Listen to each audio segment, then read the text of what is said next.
क्या आपको मालूम है कि एक पर्याप्त मजदूरी स्तर को प्राप्त करने के बाद जो श्रमिक है वह आराम पसंद करता है। इसीलिए जो अर्थशास्त्र में श्रम की पूर्ति वक्र जो रेखाचित्र के माध्यम से दिखाया जाता है वह बाएं से दाएं चढ़ता हुआ फिर बाएं की ओर मुड़ी हुई होती है। यानी कि श्रम की पूर्ति वक्र जो है ऊपर चढ़ते हुए पीछे की तरफ बाईं तरफ मुड़ी हुई होती है।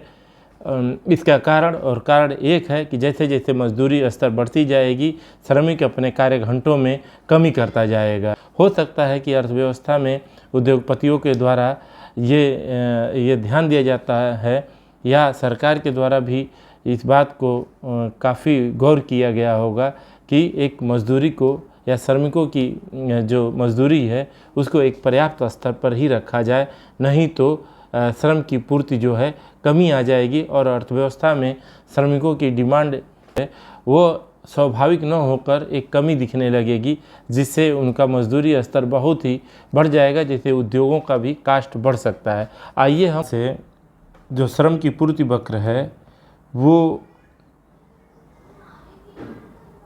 दाएं चढ़ते हुए बाएं की ओर मुड़ी होती है। यानी कि श्रम की पूर्ति वक्र जो है बाएं की तरफ क्यों मुड़ी रहती है।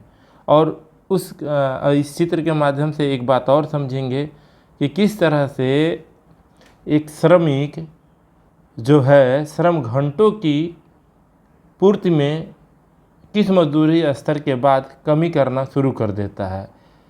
यानी कि मज़दूरों को या श्रमिक को जब मजदूरी एक लेवल के बाद एक स्तर के बाद अधिक मात्रा में मजदूरी मिलने लगती है, यानी कि उनको मुद्रा का मूल्य अधिक मिलने लगता है प्रति घंटे में, तो वह आराम तलब हो जाता है और उस आराम तलब के नाते वह अब कम कार्य घंटों के रूप में करना चाहेगा। यदि 8 घंटा करता था तो अब वो 6 घंटा करना चाहेगा, 4 घंटा करना चाहेगा। यानी कि जैसे जैसे मजदूरी की दर बढ़ती जाएगी वो आराम तलब होने लगेगा। इस प्रकार से पूरे उद्योगों में जो श्रमिकों की क्या होगी कि श्रमिकों की पूर्ति में कमी आ सकती है।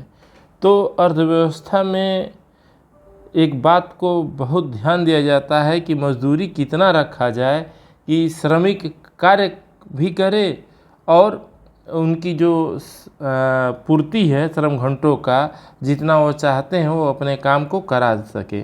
जैसे यहाँ पे देखते हैं कि ओ वाई अक्ष पर ओ वाई मजदूरी जब प्राप्त होती है तब जाके श्रम घंटों में OX1 श्रम की पूर्ति होती है जो एक अधिकतम है। यानी कि OY मजदूरी की दर जब प्राप्त होती है तो मजदूर यहाँ पर या श्रमिक सबसे अधिक कार्य घंटा करते हैं। लेकिन जैसे जैसे मजदूरी बढ़ती जाती है उनका क्या होगा कि जो श्रम के घंटों का कार्य अधिक करते थे, कार्य जब श्रम घंटों के रूप में अधिक करते थे वो कम करते जाएंगे, यानी कि वो आराम तलब होते जाएंगे। यह भी हो सकता है कि इसीलिए मजदूरों की मजदूरी एक स्तर के बाद कभी नहीं बढ़ाई जाती है, जिससे कि उद्योगों की अपनी जो श्रमिकों की डिमांड है वो पूरी की जा सके।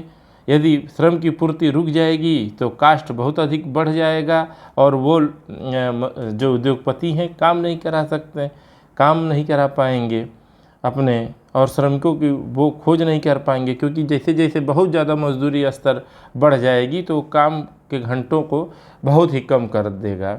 लेकिन मज़दूरों को एक निश्चित मजदूरी भी नहीं मिलती है तभी वो काम, जैसे अभी Y2 स्तर को लेते हैं, यदि मजदूरी Y2 ही प्राप्त होती है तो श्रम के घंटों में उसकी कमी आ जाएगी। यानी कि वो काम क्यों करना चाहेगा जब मजदूरी ही पर्याप्त रूप से नहीं मिलती है। तो इस प्रकार से देखते हैं कि श्रम की पूर्ति वक्र एक पर्याप्त मजदूरी स्तर के बाद पीछे की ओर मुड़ा रहता है।